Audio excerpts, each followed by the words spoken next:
How to fix zoomed in camera on Snapchat app. If you want to fix the zoomed in camera on Snapchat app, so let's say you're trying to open the Snapchat app, and then here you might be trying to switch to the front camera as well as the back camera. Now first of all, it is not zoomed in, it is just that this is how the normal app is. Suppose you open up your normal camera app in 1x zoom, this is how it's going to look like. If you zoomed out, it would be 2.5 and something like that, right? So that's basically just how Snapchat actually operates. You have the normal 1x zoom from your own camera app by default. This is simply how it's going to work.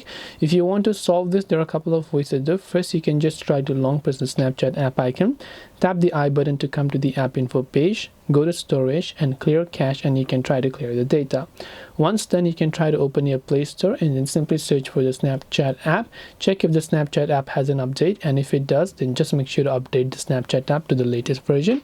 And once you've done this, this should have definitely most likely fixed your issue. So I hope that this video helped you. If you have got any more questions, queries, doubts, feel free to leave them down below.